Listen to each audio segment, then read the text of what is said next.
In addition to the economy, inflation, and the home affordability crisis, crypto has now become a major battleground in the upcoming election, as Donald Trump makes comments in support of it. Meanwhile, in the 24th hour, Exodus, a self-custody crypto wallet, is denied an opportunity to list on the New York Stock Exchange. And legislation is being introduced to prohibit crypto and crypto custody at large banks and institutions all across the United States.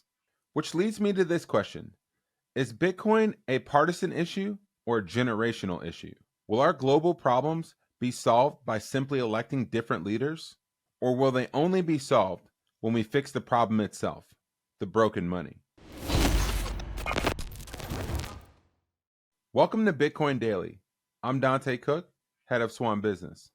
Crypto has now entered the lexicon as a major battleground in the upcoming election, which looks like it's going to be a three-person race between Joe Biden, Donald Trump, and Robert Kennedy Jr. Despite being called beanie babies, useless, and Ponzi schemes by most politicians, it's apparent that the entrenched bureaucrats and the incumbents are using every bit of their power as they can to deny and block crypto's adoption. Testimonies like this one highlight just how far government agencies like the SEC will go to block Bitcoin's adoption. Well, thank Chairman McHenry and thank Congressman Flood of Nebraska for this excellent work in this Congressional Review Act resolution to roll back the SEC's failure in their staff accounting bulletin 121. It would reshape the business of custody in this country. This is not just about crypto.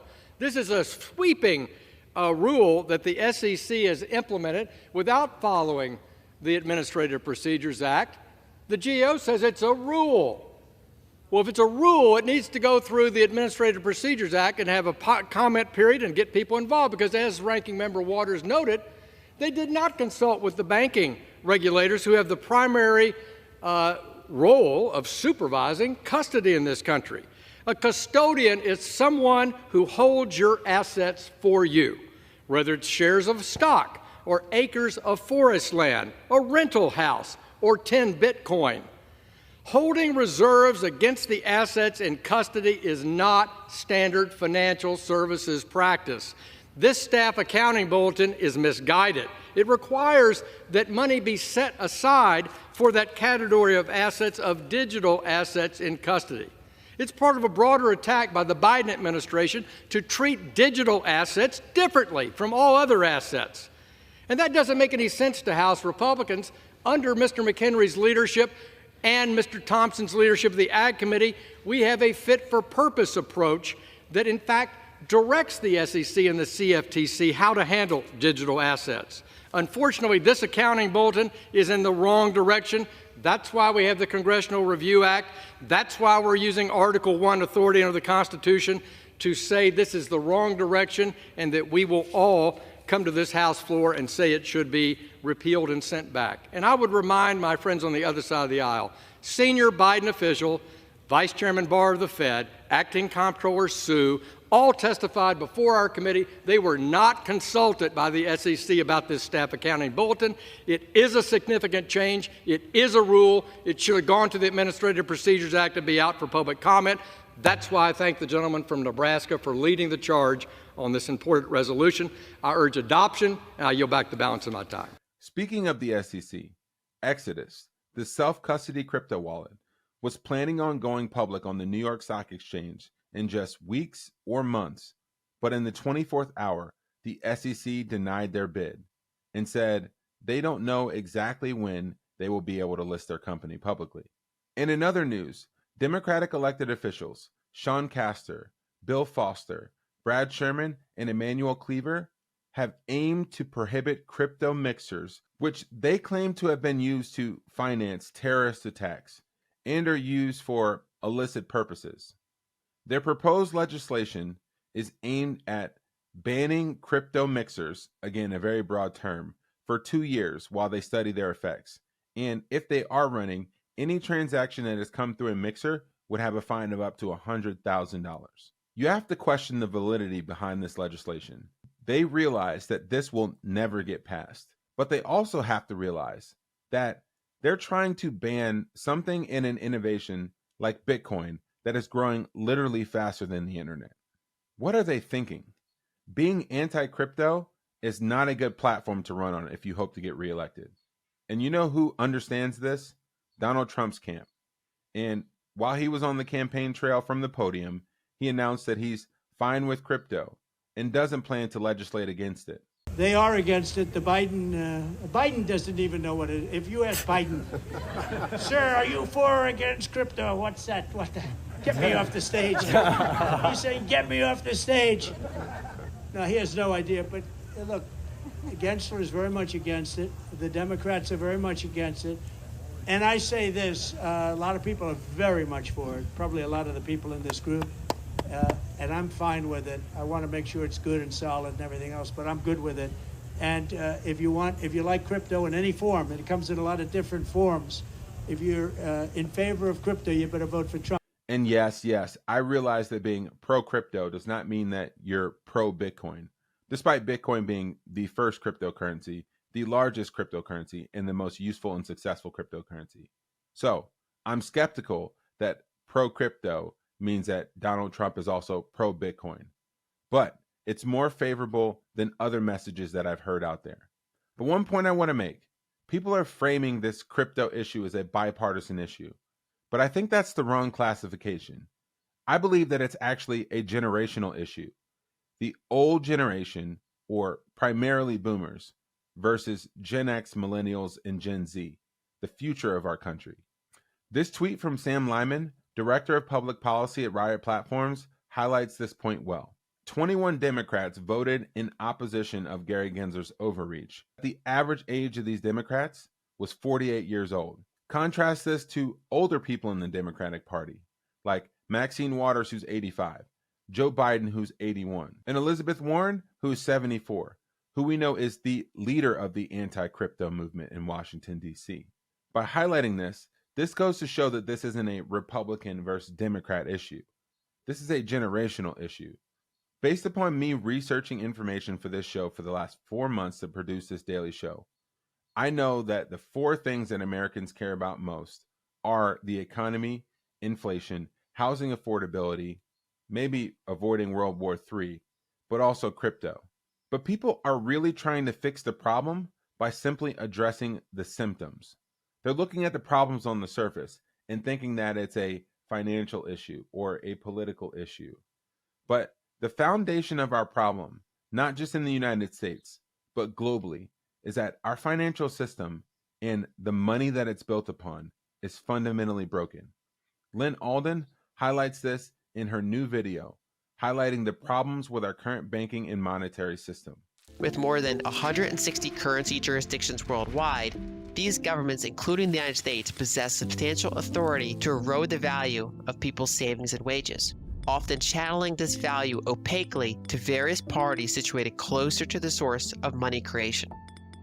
As money is continually diluted with ever-growing supply, sometimes value is funneled to corrupt government officials. Other times, it is funneled toward financiers with privileged access to credit and bailouts. The details vary by country, and although there is plenty of blame to go around, the important point is that the incentives themselves are corrupt. The heart of the problem does not lie with specific individuals taking advantage of the system, or even those maintaining the system. The problem is that the system itself is simply broken and outdated.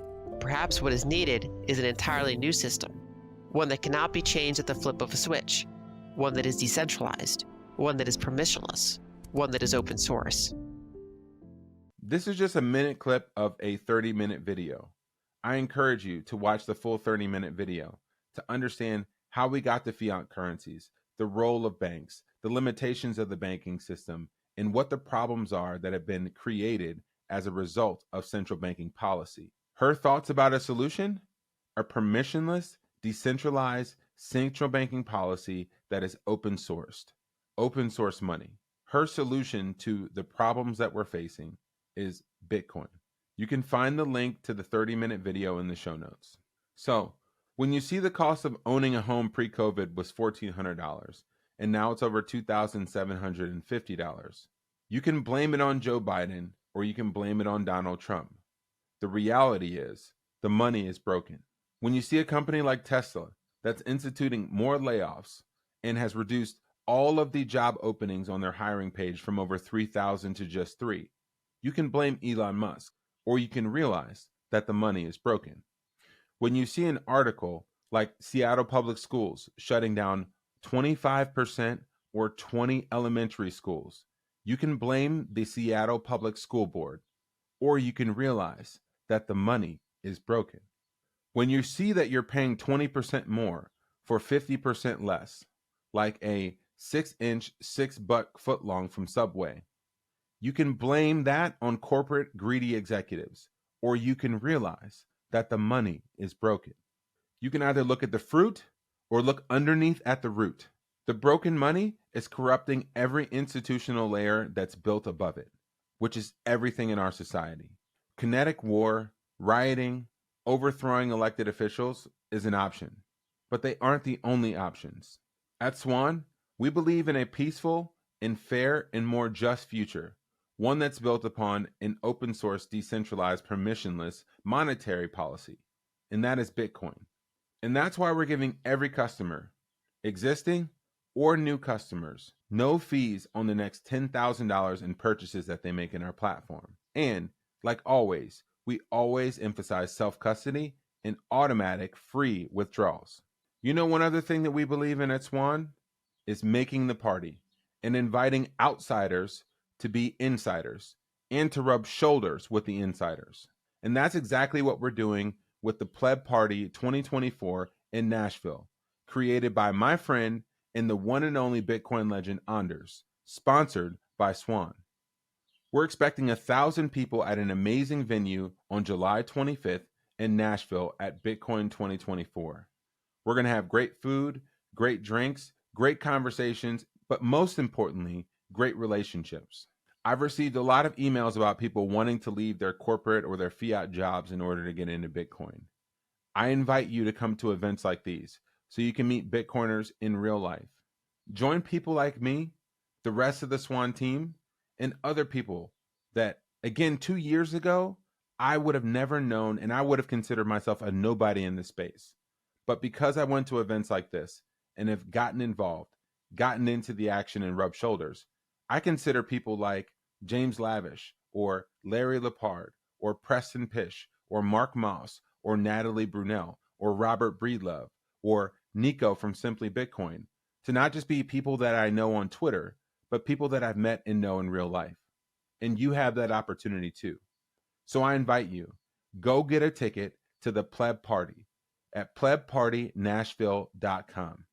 Like the value of Bitcoin, ticket prices are only going up from here and will get higher the closer that we get to the event. So get your ticket today. The link is in the show notes. And with that, we're signing off for today. This is Dante Cook with Swan.com. Happy stacking.